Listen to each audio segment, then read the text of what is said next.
도시개발법상 도시개발 사업 절차를 진행을 하고 있고요. 우리는 앞 시간에 그 도시개발 사업 시행 방식은 세 가지 방식이 있습니다라고 소개를 드렸습니다. 수용 방식과 환제 방식, 그리고 수용 방식과 환제 방식이 혼합된 혼용 방식, 이렇게 세 가지 방법으로 신도시개발 사업이 이루어지는데, 주택 건설에 필요한 택지 등의 집단적인 조성과 공급을 목적으로 합니다. 도시개발 사업 방법은 수용 방식으로 진행하게 되고요. 지가, 땅값, 지가가 인근 지역보다 현저히 높아요. 그럼 이제 땅값이 비싸니까 수용 방식으로 하면은 토지 등을 수용하고 나중에 수용 보상금 지급할 때 사업비 부담이 커지잖아요. 이렇게 지가가 인근 지역보다 현저히 높을 경우에는 도시개발 사업 방법을 환제 방식으로 하게 됩니다. 라고 했을 거예요. 네. 자, 그러면은 환제 방식에 의한 도시개발 사업 과정이 어떻게 이루어질까라고 하는 거죠. 네, 같이 보겠습니다. 자, 도시개발 사업 첨부나 일부를 환제 방식으로 할 때 그 과정이 이렇게 쭉 이루어지는데, 알 수 있는 단어가 별로 없죠. 환제 방식 할 때 환지가 무슨 말인지도 처음 들어보잖아요. 잠시 뒤에 환지가 무엇인지 확실하게 설명이 됩니다.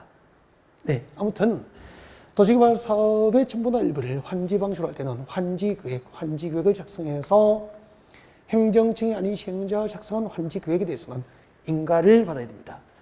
자, 이렇게 해서 환지계획 인가가 나면 공사에 들어갑니다. 사업시행, 공사에 들어가죠. 사업시행에 들어가게 되죠. 그 사업시행 공사 과정에서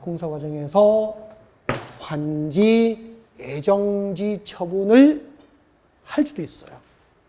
그 다음에 환지 예정지 처분을 전후로 계속 공사 중이었어요. 자, 이렇게 해서 환제 방식으로 신도시개발 사업이 완료가 됐어. 완료되면은 지체 없이 공사 완료를 공고하고 공사 관계 서류를 일반인이 볼 수 있도록 공개 열람케 합니다. 공람이 뭐죠?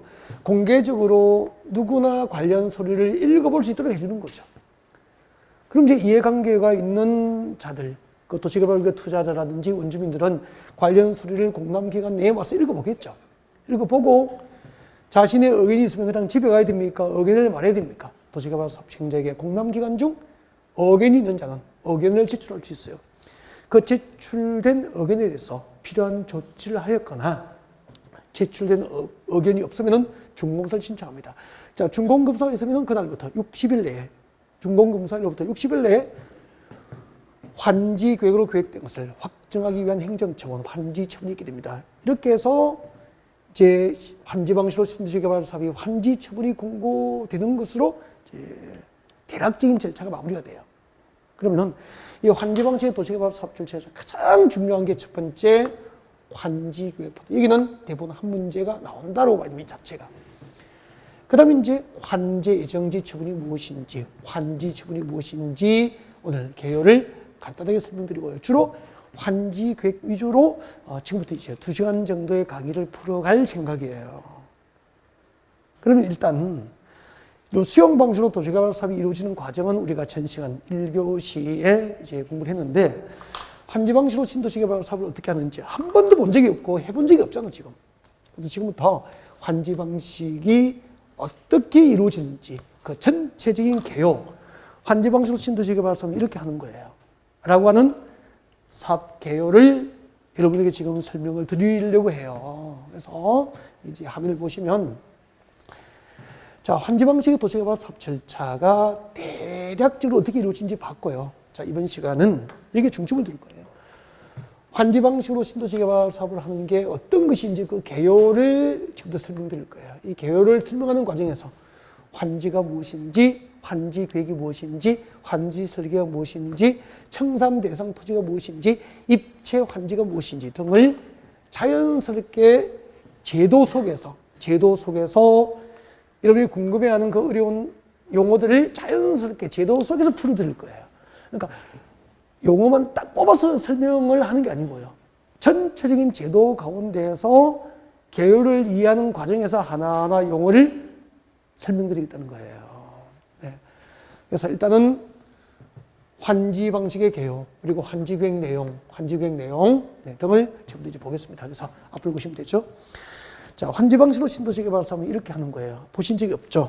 자, 봐주세요. 여러분, 여기는 물으면 대답해요, 이제. 배웠으니까.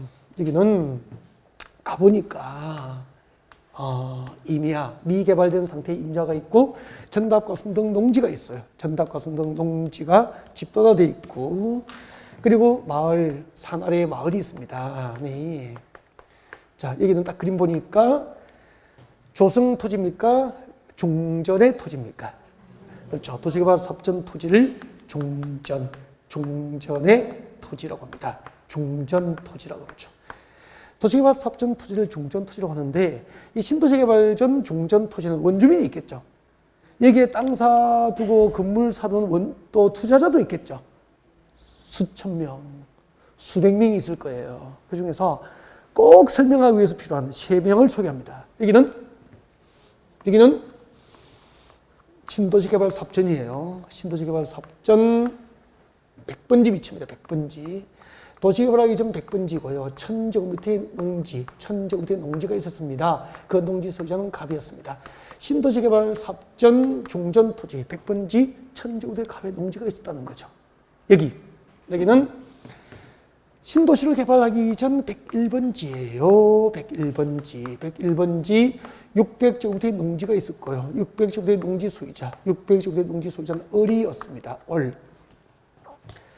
여러분 100번지, 101번지, 그 다음에 몇 번지일까요? 102번지가 아니고 400번지예요. 내 마음이니까 죄송해요. 400번지, 100, 200, 300, 400 이렇게 단위를 부여하는 거죠. 네. 그래서 200, 300은 지금 안 보이는 거죠. 표시를 하는 거죠. 400번지에 100제곱미터의 농지가 있을 거예요. 그 농지 소유자 병이 있었습니다. 병. 물론 이 도시개발구역에는 수백 명의 원주민이 있겠죠. 투자자가 있겠죠. 꼭 설명에 필요한 갑을 100만 소개한 거죠. 나머지 200번지, 300번지 토지 소유자 등은 소개를 안 한 거예요. 이 동네에서 이제 대답해요. 이 동네에서 아파트 건설에 필요한 택지 등을 집단적으로 조성해서 건설회사에 공급할 것을 목적으로 하면은 도시개발 사업방법을 무슨 방식으로 합니까? 수용 방식으로 사업 방식을 결정하겠지. 근데 이 동네 집가가 땅값이 인근 지역보다 너무 비싼 거예요. 그럼 이걸 수용 방식으로 하려고 토지를 강제 수용하고 보상을 할 때 땅값이 비싸면 보상금을 많이 지급하니까 사업비 부담이 커지잖아. 이럴 경우에는 도시개발 사업 방법을 무슨 방식으로 결정하죠? 환지 방식. 이 동네 도시개발 사업을 환지 방식으로 개발할 거예요. 지금부터 환지 방식으로 합니다. 자, 환지 방식으로 하면은 잘 들어야 돼요. 환지 방식으로 하면은 갑을 병등의 토지 소유권을 수용할까요? 안 할까요? 안 해요. 종전 토지 소유자의 소유권을 그대로 둡니다. 그냥. 종전 토지 소유자의 토지 소유권을 수용하지 않고 그대로 두는 상태에서 농지나 임야를 택지나 산업용지나 상가용지로 개발하는 거죠. 이렇게 개발해요, 이제. 이렇게 개발된 거죠. 기존의 건축물을 철거해버리고 농지나 임야를 택지로 개발한 거예요. 상가용지, 산업용지로 개발한 거예요. 그럼 여기서 이제 신도시 기능이 발휘되려면 제일 먼저 필요한 게 뭐죠? 도로가 있어야 도시 기능이 발휘되잖아요. 그래서 도로가 신설됩니다. 도로 등 새로운 기반시를 확충하죠. 도로 밑에는 보이지 않지만 상하수도 등 도시 기반시를 확충이 되겠죠. 그리고 여기는 주택 건설에 필요한 택지로 조성됐습니다. 주택 건설에 필요한 택지로 조성됐고요. 여기는 잠깐만, 여기 도시개발 사업전 몇 번지죠? 100번지잖아. 이 100번지 갑의 농지가 있는 이 땅은 이제 분할됩니다. 분할돼가지고 100-1번지는 학교 용지가 됩니다. 학교 용지로 환지가 결정이 됐어요. 여기 100-2번지는 시청이 들어옵니다. 시청 용지로 결정이 됐습니다. 시청 건너편에는 업무 중심의 상업적입니다. 업무 중심의 상업적이고요. 여기는 이제 여기는 문화 스포츠 시설 위주로 환지가 결정됐다라고 합시다. 이렇게 도시개발 사업이 완성된 토지, 도시개발이 완료된 토지를 종전 토지라고 합니까? 조성 토지라고 합니까? 조성 토지. 신도시 개발 사업으로 새로 조성된 토지 등이라고 해서 조성토지라고 부르는 거죠. 사업전 토지를 종전토지, 사업이 완료된 토지를 조성토지 이렇게 불러요. 자, 여기서 이제 물으면 대답해야 돼. 지금 한지방식으로 도시개발이 끝난 거 맞죠? 여보세요? 이거는 그림 그리고 따라 하는 거 아닌데 설명은 들어야 되는 겁니다. 막 안 보여가지고 눈 찡그리고 막 이렇게 하지 말고 설명은 쓰는 게 아니고 설명은 듣는 거예요. 네. 자, 이렇게 이제 도시개발이 끝나면 대답해요. 지금 한지방식으로 도시개발이 끝났죠? 끝나면 도시개발이 끝났다는 것은 택지 등 조성이 끝난 겁니까? 건축이 끝난 겁니까? 주택이나 상가를 지을 수 있는 택지 등이 조성된 거잖아. 그러면 여기 도시개발이 끝나더라도 여기 토지 소유권이 누구에게 있어요? 사업 시행자에게 있습니까? 종전토지 소유자에게 있습니까? 수용을 안 했으니까 도시개발이 끝나더라도 갑을병, 종전토지 소유자에게 소유권이 있는 거야. 그래서 환제방식으로 도시개발이 끝나면은 종전토지 소유자들에게 새로 조성된 택지 등을 나누어 줍니다. 예를 들면은 100번지, 1000제곱된 농지 소유자 갑에게 여기 200번지에 새로 조성된 택지 500제곱미터를 100번지 농지 대신에 종전토지 소유자 갑에게 200번지 조성된 택지 500제곱미터를 갑에게 교부해 줍니다. 이것을 환지라고 합니다. 이제 환지가 무엇인지 알겠죠? 그러면은 환지 방식으로 도시개발이 끝나면은 종전토지 소유자, 도시개발국의 원주민들은 도시개발이 끝나면은 수용 보상을 받습니까? 조성된 택지나 상가 용지를 환지로 되돌려 받습니까? 조성된 택지 등을 환지로 돌려받는 거야. 그러면은 신도시를 개발하기 전 갑의 토지는 100번지 농지였잖아. 제곱미터당 땅값이 10만 원인데 도시개발이 끝나고 200번지에 조성된 택지로 환지로 돌려받았는데 제곱미터당 땅값이 10만 원에서 300만 원짜리 택지로 개발되어서 되돌아오는 거야. 그러면은 쪽박입니까? 대박입니까? 대박이죠. 그래서 도시개발 사업을 환지 방식으로 할 때는 상대적으로 수용 방식보다 원주민과 투자자에게 대박이 나는 거예요. 그게 환지 방식이야. 그러면 수용 방식과 환지 방식을 비교했을 때 상대적으로 환지 방식이 원주민과 투자자에게 절대적으로 유리하니까 수용 방식으로 하고 원주민을 쫓아내고 수용 보상금을 지급하고 원주민을 몰아내면은 반발할 거 아니에요. 그들을 달래기 위해서 일부를 환지 방식으로 하면은 원칙적으로 수용 방식으로 하되 일부 원주민에게는 환지 방식으로 환지를 주는 방법으로 하면은 두 가지 방식이 동시에 적용되니까 무슨 방식이죠? 혼용 방식이라고 한다 이 말이야. 이해가 되죠? 제가 분당에 강의할 때예요. 분당에 강의할 때는 한 10년 됐어. 분당이 신도시로 개발된 거잖아. 그죠? 그때 송항생 한 분이요. 송항생 한 분이 여성분인데 50대 정도 됐어요. 50대 정도 됐는데 저하고 눈만 마주치면 밥을 사주는 거예요. 쉬는 시간 눈을 마주치면 밥을 사주는 거야. 근데 그냥 밥 사주는 게 아니고 갈 때마다 막 일식집이나 횟집이나 이렇게 막 데리고 와서 막 밥을 사주는 거예요. 그것도 한두 번이지 부담되잖아. 그보다 눈을 안 마주치고 해서 수업하면 눈 감고 다녔다니까. 이렇게 피해 다녔다니까. 근데 나만 밥을 사주는 게 아니고 모든 선생님들에게 밥을 다 사주고요. 주변에 있는 무리를 이끌고 가서 밥을 사주고 하는 거예요. 그분하고 궁금하잖아. 그 뒤에 밥 먹을 기회가 있어서 다시 물어봤어. 왜 그렇게 돈을 쓰시냐고 하니까 자기가 그 분당 신도시가 개발되기 전에 원주민의 딸이었대. 자기 아버지가 목장을 했대. 그 친구들이 오면은 목장을 하니까 땅이 얼마나 넓겠어, 목장 용지가. 근데 소똥 냄새 나고 친구들이 오면 집에 파리떼가 여름에 막 많고 하니까. 그리고 학교 가면은 막 소똥 냄새 난다 그러고 막 교복 입고 갔는데 수치스럽고 아버지가 목장하는 게 막 원망스러웠대. 그런데 그 동네 신도시가 개발됐잖아요. 원칙적으로 수용 방식으로 했겠지만 일부 원주민에게 환지를 줬대요. 그럼 무슨 방식이죠? 혼용 방식. 목장 용지 대신에 땅을 받았으니까 얼마나 많이 받았겠어. 몇 블록을 받은 거죠, 몇 블록을. 형제들이 한 블록씩 거의 받았대요, 이렇게. 자기도 한 블록을 받은 거죠. 반을 팔고 그 판 금액으로 상가를 지은 거죠. 그 당시에 저를 만났을 때 월 임대 수입이 5천만 원 들어온대요. 월 임대 수입만 5천만 원 들어온대. 10년 전에. 그래가지고 이제 이혼도 하시고, 갑자기 이제 돈이 많아지니까 부자가 되니까 신랑, 농담을 하는 얘기죠. 신랑 밥 차리기도 싫고 이제 그냥 뭐 세상 보는 눈이 달라지니까 자기가 좀 뭐 교양이 덜 됐는지 아무튼 그렇게 해서 뭐 이혼도 하고 혼자 사는데, 그러면 그렇게 부자고 혼자 사니까 얼마나 많은 유혹이 있겠어. 그래서 참 그분은 그래도 생각이 깊으신 분이야. 내 재산을 지키는 방법은 부동산을 공부하는 방법이 없다. 그렇게 해서 누가 권유해서 공인중개사 공부를 하시게 된 건데, 그럼 여기서 재산을 관리하기 위해서 이제 배우는 거예요. 그 주변에 공부하시는 분들 밥도 사주고 강의하는 선생님 밥도 사주고 자기는 자기가 하고 싶어서 그렇게 하는 거니까 눈 피하지 말라고. 그래도 피했습니다. 부담되니까. 이 얘기를 하는 것은 원주민과 투자자에게 유리한 방식은 수용 방식입니까? 환제 방식입니까? 환제 방식이 유리하다는 얘기를 해드리고 싶은 거죠. 근데 그분이 시험에 됐을까요? 떨어졌을까요?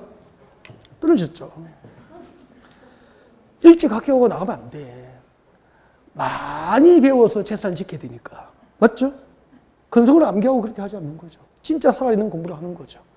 그래서 자기는 떨어지고 새로 들어오면 민법 가르치고 공법 가르쳐서 학교에 가서 밥 사 먹여서 학교 가서 내보내고 자기는 떨어지고 또 공부하고 이렇게. 그 뒤에 듣기로 한 4, 5년 정도 합격을 안 하신 걸로 알고 있어요. 그 다음에 모르겠습니다. 그 다음 봐주세요. 잘 봐야 돼. 100번째 도시개발 하기 전에 천재군대 갑의 농지가 있었는데 도시개발이 끝나고 200번째 조성된 택지 500씩 환지로 돌려받았잖아요. 갑에게 환지로 정하지 않은 땅이 얼마 남았죠? 여보세요. 천재군대 도시개발 하기 전에 농지를 갖고 있다가 도시개발이 끝나고 200번째 조성된 택지 500제곱미터를 환지로 돌려받았다니까. 갑에게 환지로 정하지 않은 토지가 500제곱미터 남아있죠. 잘 봐요. 그 땅이 201번지 500제곱미터인데 이 땅은 종전 토지 소유자 갑에게 환지로 정하지 않고 규약, 정관, 시행, 규정, 실시 계획이 정하는 목적 달성을 위해서 도시개발 사업, 규약 등이 정한 도시개발 사업 목적 달성을 위해서 환지를 정하지 않고 보류한 거야. 그래서 보류지라고 불러요. 보류지. 따라합니다. 보류지. 따라해. 보류지. 다시 합니다. 도시개발 사업 전 종전 토지 소유자에게 환지를 정하여 주지 않고 도시개발 사업 규약, 정관, 시행, 규정, 실시 계획이 정하는 목적 달성을 위해서 실시 계획 등이 정하는 목적 달성을 위해서 환지를 정하지 않고 보류된 토지를 뭐라고 합니까? 보류지. 아직까지 누구에게 이 땅은 누구에게 종전 토지가 누구에게 환지 줄 건지, 이 땅을 시청 용지로 쓸 건지, 공원 용지로 쓸 건지 환지로 결정하지 않고 보류한 거야. 그래서 뭐라고 부르죠? 보류지라고 합니다. 대답해요. 환지 방식의 도시개발 사업 절차에서 종전 토지 소유자에게 환지로 정하지 않고 규약, 정관, 시행, 규정, 실시 계획이 정하는 목적 달성을 위해서 환지를 정하지 않고 보류된 토지를 뭐라고 하죠? 보류지.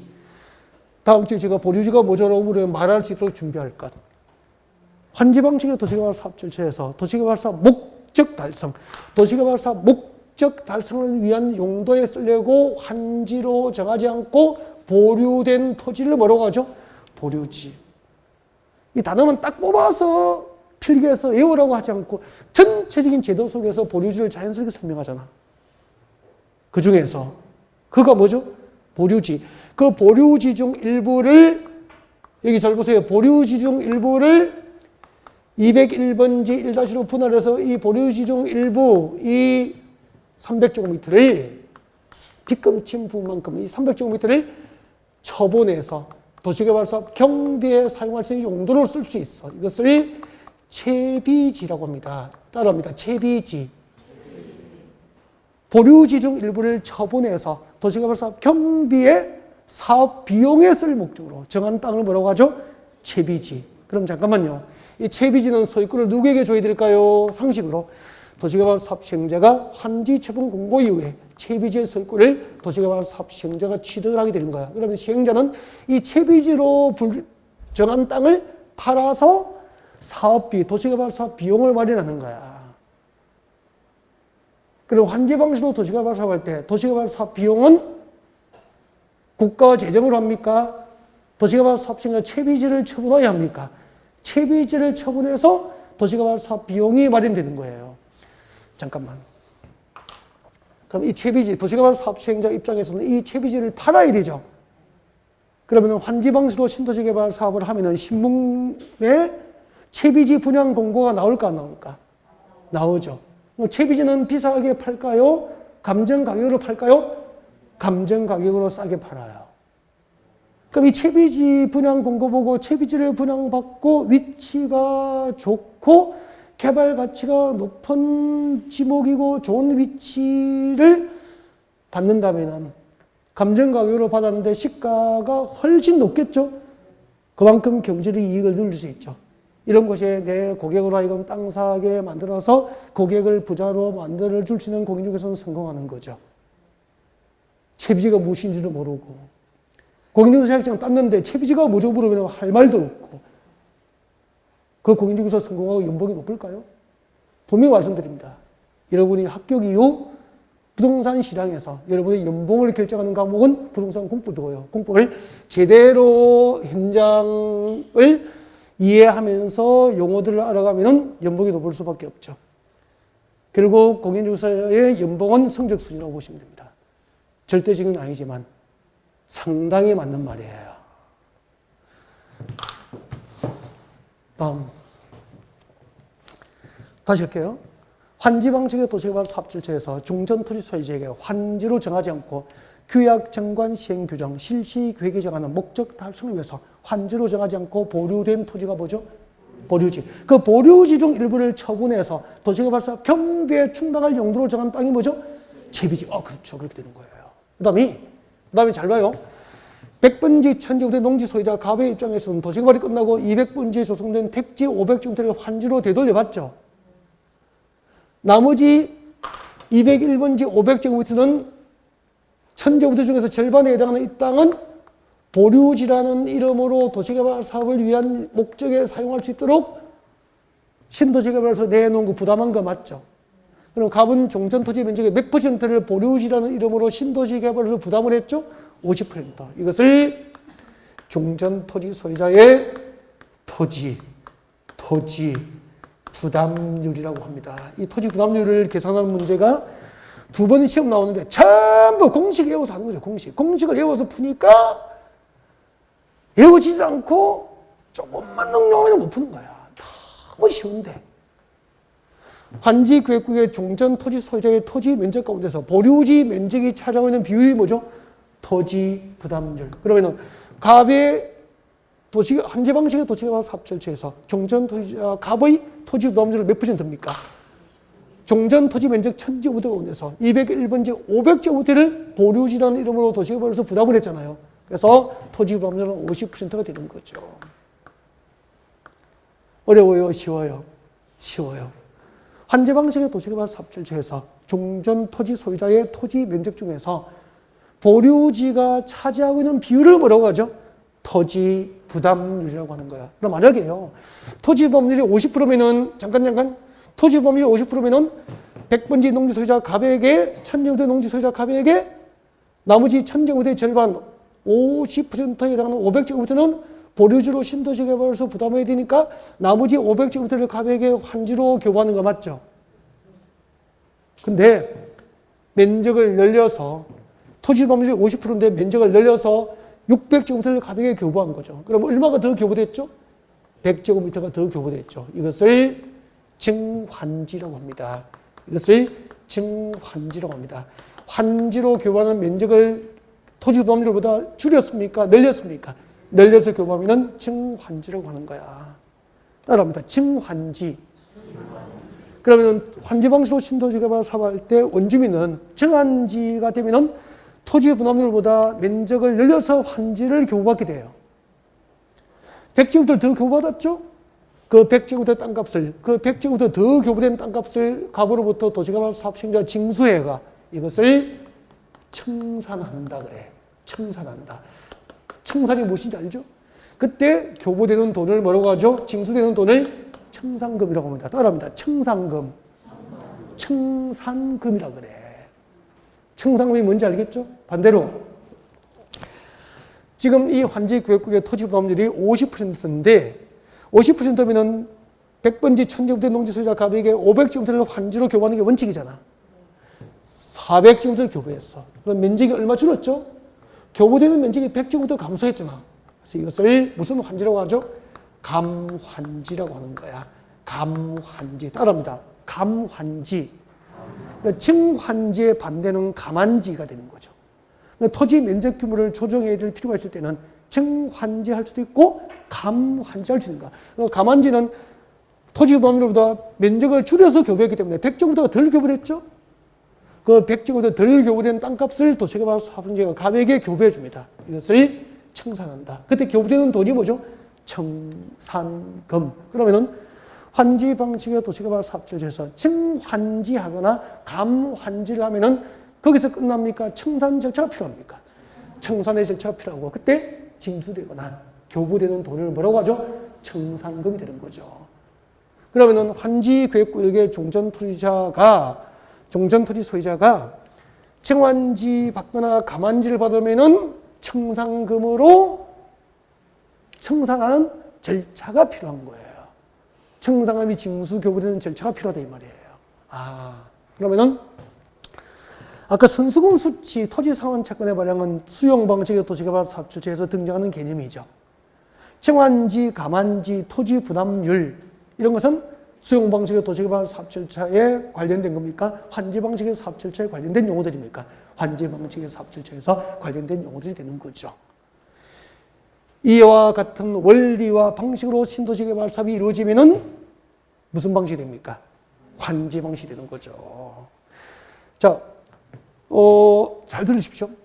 주택 건설에 필요한 이 동네에서 주택 건설에 필요한 택지 등을 집단으로 조성해서 이 조성된 택지 등을 경쟁 입찰 방법 등으로 건설회사에 공급할 것을 목적으로 합니다. 무슨 방식? 수용 방식으로 조성을 합니다. 그 다음에 도시개발구역안에 종전토지 소유자의 토지 소유권을 그대로 둔 상태에서 종전토지나 임야, 종전토지, 농지나 임야 등을 기존 거점을 철거하고 농지나 임야 등을 택지 등으로 조성해서 그 조성된 택지 등을 종전토지 소유자에게 토지 부담률에 따라서 환지로 교부해주는 방법으로 신도시개발이 이루어집니다. 무슨 방식? 환지 방식이 되는 거죠. 그러면은 도시개발 구역에 투자를 했을 때 수용 방식으로 도시개발 사업이 이루어지면 투자한 땅과 건물은 강제 수용당하고 감정 가격으로 보상금 받고 쫓겨나겠죠. 수용 방식이에요. 환지 방식은 쫓겨납니까? 쫓겨나지 않죠? 새로 환지 받은 이 땅에 새로 집 지어서 살 수 있게 되는 거죠. 상가 받아서 정착할 수 있게 되는 거고. 아니면 프리미엄 얹어서 되팔고 나갈 수 있는 거고. 그렇게 되는 거예요. 그래서 딱 보니까 수용 방식과 환지 방식 가운데서 투자자와 원지인에게 유리한 방식은 무슨 방식입니까? 환지 방식이 유리하다. 그것을 알 수 있게 됩니다. 자, 그러면은, 그 다음에 한번 봐요. 대답해요, 이제. 환지 방식의 도시개발 사업 절차에서 사업전, 종전, 토지 소유자에게 새로 조성된 택지 등이 교부되는 것을 무엇이라고 합니까? 환지라고 해요. 환지는 봐요. 환지할 때 지는 뭐죠? 땅. 환은 뭐죠? 바꿀 환자. 교환할 때 환이라고. 그럼 토지의 교환이잖아. 사업전 갑의 토지는 100번지 농지였죠. 사업이 끝나고 나니까 100번지 농지 대신에 200번지에 조성된 택지로 갑의 토지가 교환되잖아. 그래서 이것을 환지라고 하는 거야. 그리고 도시개발이 끝났을 때 종전 토지자 누구에게 몇 번지 위치에 몇 제곱미터를 환지해주고 누구에게는 몇 번지 위치에 몇 제곱미터를 환지해주고 학교 용지는 몇 번지 몇 제곱미터를 하고 시청 용지는 몇 번지 몇 제곱미터를 할 건지 보류지는 몇 번지 몇 제곱미터를 하고 그중 채비지는 몇 번지 몇 제곱미터를 할 건지 설계하는 것을 환지 설계라고 하고 그 환지 설계 등을 내용으로 하는 계획이 무슨 계획이 되는 거죠? 환지 계획이 되는 거야. 도시개발이 끝났을 때, 환지 방식으로 도시개발이 끝났을 때 종전 토지 소유자 누구에게 몇 번지 위치에 몇 제곱미터를 환지 줄 것인지 환지 설계 등을 내용으로 하는 계획이 환지 계획이 되는 거야. 그 환지 계획으로 계획된 것을 확정해 주기 위한 행정처분을 환지 처분이라고 하는 거예요. 그럼 환지 설계가 환지 계획이 뭐죠? 물으면은 이걸 대답해야 돼. 환지 계획이란 환지 설계 등을 내용으로 하는 계획을 환지 계획이라고 하는 거야. 환지 계획이 뭐죠? 환지 설계 등을 내용으로 하는 계획이라는 거죠. 그때 환지 설계가 뭐냐면은 환지 대상의 위치와 면적 등을 설계하는 거예요. 예를 들면은 도시개발 사업전 100번지 농지 소유자 갑에게 도시개발이 끝나면은 200번지 위치에 500제곱미터의 면적을 환지 줄 거야. 종전 토지소유자 누구에게 몇 번지 위치에 몇 제곱미터를 환지 줄 건지 설계하는 게 무슨 설계? 환지 설계. 그 환지 설계를 내용으로 하는 계획이 무슨 계획? 환지 계획이 되는 거야. 그래서 누가 환지 계획이 뭐죠라고 물어보면 작은 대답은 환지 설계 등을 내용으로 하는 행정계획을 환지 계획이라고 한다 이 말입니다. 말할 수 있죠. 환지 계획이 뭐죠? 환지 설계 등을 내용으로 하는 계획이 환지 계획이 되는 거야. 만약에요, 이 입문 과정에 이런 수업 개요를 이해를 못한 상태에서 기본 이론을 알아듣지를 못하는 거야, 이제. 3월 달에 폼 잡고 뒤에 와서 앉아가지고 끼웃끼웃 해도 알아듣지 못하는 게 재미가 없잖아. 재미가 없으니까 견디지를 못하는 거야. 등록해놓고 결석하고 한두 번 빠지니까 더 못 알아듣고 그래서 그냥 슬슬 안 보이기 시작하는 거야. 그래가지고 나는 문제 풀이하면 그때 나와요. 그래가 이것만 이거면 되죠. 막 이렇게 하게 되고 막 그렇게 되죠. 그러다가 그분이 붙겠어? 떨어지겠어? 떨어지죠. 기본에 충실하면 돼요. 진짜 강의 빠지지 않고 와서 듣고 복습하고 맞죠? 그렇게 꾸준히 중간에 그만두지 않고 가면은 학교 가는 거고 덜랑덜랑 여기 끼고 저기 끼고 하고 뭐 그러면 떨어지는 거 그런 거죠. 그 다음에 필지별로 된 환지 명시를 내용을 합니다. 환지 계획은 환지 설계를 내용을 합니다. 두 번째, 필지별로 된 환지 명시를, 이거 좀 어려워요. 필지별로 된 환지 명시. 잠깐만. 도시개발구간의 땅은 한 필지입니까? 수만 필지입니까? 수만 개의 필지가 있겠죠. 그 만 개의 필지가 있으면 하나하나의 필지별로 환지 명시를 정하는 거야. 이 필지는 도로 용지가 되고, 이 필지는 가백의 환지 주고, 이 필지는 학교 용지를 정하고, 이렇게 만 개의 필지가 있으면 그 만 개, 하나하나의 필지별로 환지 명시를 정하는 계획이 환지 계획이다 이 말입니다. 그 다음에 필지별 권리별로 된 청산 대상 토지 명시를 내용을 한다. 잠깐만 집중해야 돼요. 책 만지지 마세요. 책이 없어요. 그 책 보면 망합니다. 그것만 보고 혼자 보고 있으면 망하는 거죠. 알아볼 게 뭐가 있다고. 모릅니다. 또 오세요.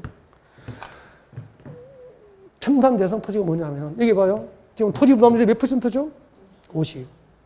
그러면 101번지 도시개발하기 전에 102번지 600제곱미터가 을의 땅이잖아요. 그럼 종전 토지 600제곱미터를 가지고 있는 을은 토지 부담률이 50%면은 600제곱미터의 절반, 300제곱미터를 보류지로 신도시개발로서 부담을 해야 되죠. 그럼 법적으로 환지에 받을 수 있는 면적이 얼마죠? 나머지 300제곱미터를 환지에 받을 수 있잖아. 그죠? 근데 이 300제곱미터를 땅으로 환지, 택지로 환지 받기를 원하지 않고요. 이 600제곱미터 토지 소유권을 현금으로 청산받아서 20억 정도 현금으로 청산받아서 서울로 이사 가고 싶어. 그럴 수도 있죠. 그러면은 을은 300제곱미터를 환지를 달라고 도시개발 사업시행령에 신청할까요? 환지를 정하지 말라고 환지 부지정 신청할까요? 나에게는 도시개발이 끝나고 몇 번째 위치에 몇 제곱미터를 환지로 정하지 마세요라고 환지 부지정 신청하는 거야.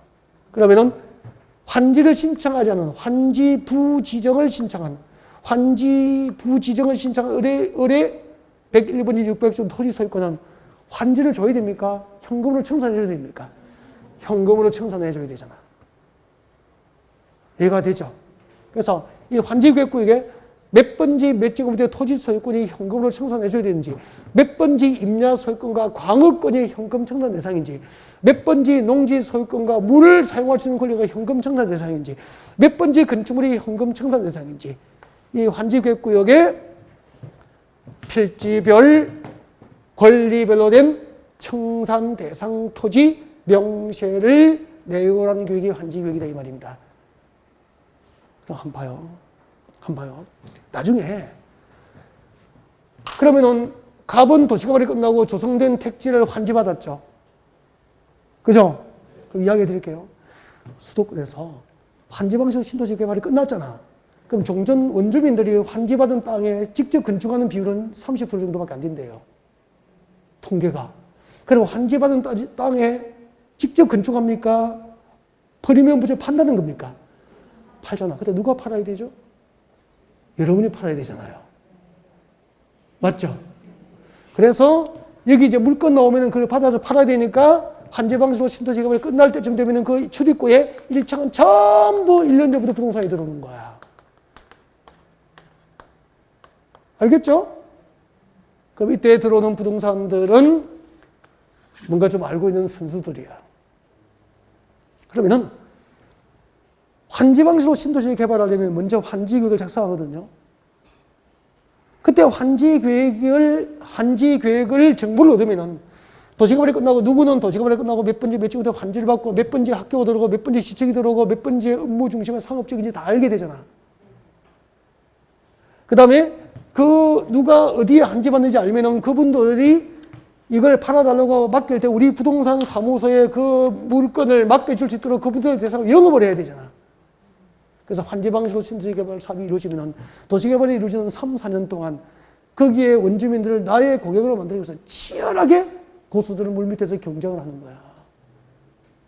그렇게 해서 10,000필지 중에서 3,000필지가 나에게 팔아달라고 물건을 확보했다면 3,000건의 양타든 단타든 3,000건의 계약서를 쓰면은 수도권에서 토지 계약서 3,000건을 쓰면은 대개 남편들 평생 연봉만큼 수수료를 받을 수 있는 거잖아. 그러니까 환지 계획을 하니까 영업이 보이잖아. 그 다음 또 봐요. 종전토지자 어른 환지 받았습니까? 현금으로 청산받았습니까? 현금 청산받으면 수도권에 신도시가 보면 수십조, 수백조가 풀리죠? 그게요. 50억 환지 받으면, 환지 청산금 받으면 적은 금액이에요, 수도권에. 수백억씩 받는 사람이 있는 거야. 그럼 봐요. 50억을 받았다. 50억을 환지 받으면 장롱석에 50억을 넣어놓고 근총차고 지킵니까? 배를 살 겁니까? 탱커 살 겁니까? 부동산 살 수밖에 없잖아. 그분에게 부동산 누가 팔아야 돼요? 여러분이 팔아야 되죠. 그러면 환지계획에 현금 청산금을 받으신 분은 명단을 입수하면 그분들이 나의 고객이 될 수 있도록 그분들을 대상으로 그분이 골프 좋아하면 골프 연습장 어디에 가든지 가서 우연히 만나는 것처럼 가정에서라도 그분을 나의 고객으로 만들고 그분이 어디 대학원 다니면 특수대학원 진학을 해서 나의 선배님으로 모셔서라도 그분을 나의 고객으로 만들고 맞죠? 그렇게 해야 이 업종에서 살아남고 큰 돈을 벌고 큰 고객을 나의 사람으로 만들 수 있게 되는 거죠. 해석하니까 전부가 여러분 수익하고 직결되잖아. 진짜 알게 되니까. 기가 차잖아요. 어디에 사고 있는 원주민이 몇 번지 임야 소유권하고 강업권을 현금으로 청산받는다. 150억 청산금. 150억을 누가 땅속에 묻겠어. 전부 부동산 투자하죠.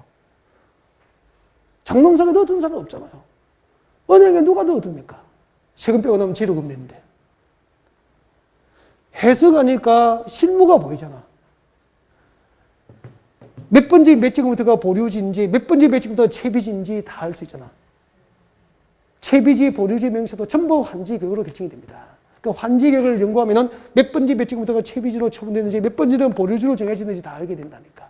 그러면은 채비지는 팔아서 도시개발사 경비에 써야 되죠.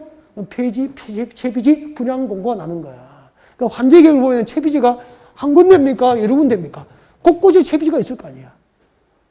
환지 계획을 보면 어느 위치가 좋은 위치인지 알게 되잖아. 똑같이 채비지 분양을 받더라도 위치가 좋은 곳에 분양받아야 프리미엄을 누릴 수 있게 되는 거잖아. 자연스럽게 환지 계획이 무엇인지 말씀드렸죠. 이런 것은요, 이렇게 설명 듣고 나면 저절로 외워졌잖아. 이해가 되니까. 환지 계획으로 뭘 정하지? 환지 설계해. 도시개발 사업이 끝났을 때 종전 토지자 누구에게 몇 번째 위치에 몇 층부터 줄 건지 환지를 설계하는 게 환지 계획이라. 필지별 환지 명세를 정하는 계획이라. 필지별 권리별로 현금 청산 대상 토지 명세를 내용하는 계획이야. 채비지는 몇 번째 몇 층부터, 보류지는 몇 번째 몇 층부터 채비지 보류지 명세를 정하는 계획이야.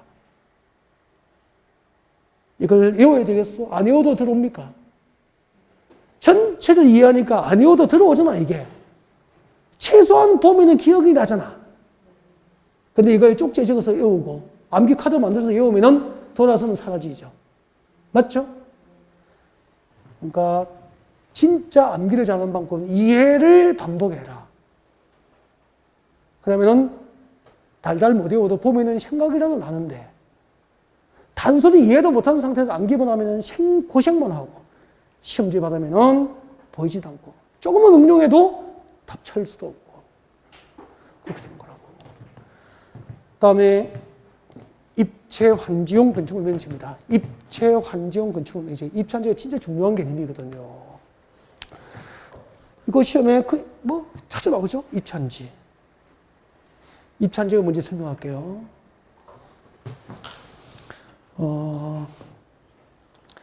이런 135페이지 교재 한번 봐요. 135페이지의 교재를 보니까 환지라고 되어 있습니까? 135페이지 교재. 135페이지 교재에 04번에 환지 나와 있죠? 환지가 뭔지 알겠죠, 이제? 근데 거기 읽어보면은, 환지가 뭔지 읽어보시면은, 네, 모르는 내용만 적어놨을 거예요. 환지가 뭐죠? 환지 방식으로 도시개발 사업이 끝났을 때 종전토지 소유자에게 종전토지 대신에 새로 조성된 택지 등이 교부되는 것을 뭐라고 합니까? 환지라고 하죠. 넘겨요. 그 다음에 넘겨보시면은 137페이지 봐요. 136페이지 봐요. 채비지 나와 있죠? 채비지가 뭔지 알고 있죠? 네, 설명했죠. 그 다음에 6번에 봐요. 뭐가 있죠? 입체환지. 지금 입체환지 설명하려고. 그래서 입체환지 설명이 길어요? 짧아요? 137페이지, 반 페이지가 입체환지 개념 설명이잖아. 그거 읽어봐도 무슨 말인지 모른다고. 고개를 들어야 돼요. 그래서 137페이지 펼쳐놓고 교재를 보면 알 수 있습니까? 모릅니까? 모른다고. 그래서 고개를 들어야 됩니다. 입체환지 설명합니다. 입체환지가 뭘까요? 설명 들으세요. 집중하시고. 이 강의 들으려고 지금 무료로 앉아 있는 겁니까? 대가를 낸 겁니까? 이거 배우려고 돈 낸 거다. 맞잖아요. 이거 배우려고 차 타고 오시고 아침도 드시는 분 맛있는 거 오시고 이 책상에 앉으신 거예요. 지금 돈 내고 배우시라고 이제. 비싼 돈 내놓고 못 배우면은 가르쳐주는데 안 들으면은 자기만 돈 날리는 거잖아. 헛돈 쓰지 말고 배우시라고 보십니다. 그러니까 돈 아까운 줄 알면 퍼놓은 거야. 맞죠? 자기가 돈 내놓고 내가 오라고 했나? 자기가 강의 들어 와놓고 대충 졸고 있고 대충 듣고 하면은 자기만 서는 거지 뭐. 그렇게 헛돈 쓰세요. 400번지 100제곱미터가 병의 땅이에요. 그럼 토지 담률이 50%면 병은 100제곱미터의 절반 50제곱미터를 보류지단 이름으로 도시개발로서 부담을 해야 되죠. 그러면 얼마를 환지받죠? 나머지 50제곱미터를 환지받을 수 있는 법상 권리가 있죠. 3.3제곱미터가 약 한 평이니까 50제곱미터 약 16, 7평이야. 17평 정도 되면은 지목이 대지여도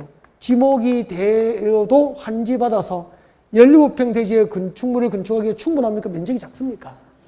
너무 작아. 지목이 정한 목적대로 이용하기에 면적이 너무 작으면은 이 땅을 과소토지라 그래. 과소토지. 작은데 지나치게 작다 이 말이야. 과소토지라 그래. 이 과소토지 소유자는 직권으로 환지 대상에서 시행자가 제외할 수 있죠, 법으로. 한마디로 집 지을 땅을 환지 줍니까? 안 줍니까? 안 주는 거야. 그러면은 환지 방식은 대박이죠. 누구는 환지 받아서 평당 제곱미터당 10만 원짜리가 300만 원짜리로 개발돼서 환지 받아서 대박이 났고, 누구는 수십억을 종전 토지를 현금으로 청산받아서 서울로 이사 간다는데 자기는 집 지을 땅도 면적이 작다는 이유로 과소 토지에 해당해서 환지를 못 받게 됐다 이 말이야. 이런 소규모 토지 소유자, 과소 토지 소유자 수십 명이 그냥 물러날까요? 도시개발 사업시행자가 집 지을 땅 환지를 달라고 할까요? 우리에게도 환지를 달라. 나에게 환지 줄 수 있는 면적이 작으면 법적으로 재환지 가능하잖아. 면적을 늘려서 환지를 달라. 집단행동 데모를 하는 거예요. 시위를 하는 거죠. 그럼 여기 들어와가지고 봐요. 여기 시위하는 거야. 여기 도시개발 하는데 불도저 밑에 누워버리지, 포크레인 바가지에 앉아버리지. 그러면 도시개발 사업을 할 수 있어? 없어? 없잖아. 그래서 이 과수 토지 소유자 원주민들을 달래기 위해서 여기다가 도시개발구역에다가 도시개발 사업 시행자가 건축을 해요. 주로 아파트나 상가, 아파트를 주로 지어요. 뭘 지었다고요? 아파트를 지어서 도시개발 사업전 종전 토지 소유자에게 이 아파트니까 전부를 줍니까? 101동 전부입니까? 101동 3,704호입니까? 3,704호입니까? 일부입니까? 그래서 이 건축물의 일부니까 구분 소유권, 아파트니까 건축물의 일부와 그 건축물이 있는 토지의 대지의 공유 지분을 교부합니다. 이것을 입체한지라 그래. 왜요? 본래 환지라는 것은 100번지 위치의 농지가 200번지 위치의 택지로 평면 위에서 토지가 교환되는 거야. 100번지 위치의 토지가 도시개발이 끝나고 200번지 위치로 평면 위에서 토지가 교환되는 평면 환지가 원칙인데 종전 토지 소유자에게 조성된 택지 대신에 건축물은 평면입니까? 입체적 대상물입니까? 입체적인 대상물이 있는 건축물의 일부와 그 공유 지분을 교부했다고 해서 무슨 환지라고 하죠? 입체 환지라고 하는 거예요. 그래서 해석하면은 입체 환지란 해석하면은 도시개발 사업, 환지 방식의 도시개발 사업 절차에서 사업전 종전 토지 소유자에게 아파트나 상가 입주권이 교부되는 것을 입체 환지라고 하는 거야. 이제 확실하게 알게 된 거 맞죠? 그럼 잠깐만. 환지 방식으로 신도시 개발이 끝났을 때 원주민이 받을 수 있는 것은 갑은 조성된 택지나 상가 용지를 환지받은 거 맞죠? 을은 종전토지 소유권을 현금으로 청산받은 거 맞죠? 병은 택지에 가늠하여 땅 대신에 아파트 입주권이나 상가 입주권을 받게 되는 거야. 이것을 뭐라고 하죠? 입체 환지라고 합니다. 환지 방식으로 신도시 개발이 끝났을 때 투자자와 원주민이 받을 수 있는 것은 법적으로 몇 가지가 있다? 3가지. 조성된 택지나 상가 용지를 환지받는 사람도 있고 종전 토지에 관한 소유권을 환지로 되돌려받지 않고 금전으로 현금 청산받는 사람도 있고 아파트나 상가 입주권을 교부받는 경우도 있다. 그 아파트나 상가 입주권, 건축물의 일부와 그 건축 있는 토지의 공유 지분을 교부하는 것을 무슨 환지라고 한다? 입체 환지라고 한다. 이 정도만 해도 여러분은 진짜로요. 다른 공법성 시간 때 1년 동안 배운 환지 방식보다 오늘 이거 이해한 게 더 많이 배운 느낌이 들 수 있을 거예요. 이런 방식으로 하는 게 환지 방식이에요. 이렇게 도시개발 사업전부나 일부를 환지 방식으로 하려면은 종전 토지하고 환지될 토지에 종전 토지하고 환지될 토지의 위치, 지목, 면적, 토질, 수리, 이용 상황, 환경 등을 내용으로 환지를 설계하게 돼요. 이걸 설명해야 되는데 이게 50분 넘어가면 여러분이 처음이니까 지루하단 말이야. 그래서 칠판을 지우지 않고 그대로 둔 상태에서 우리 휴식하고 그래서 연결해서 환지 방식 이야기를 하는 게 좋을 것 같아요. 네, 좀 쉬겠습니다. 네.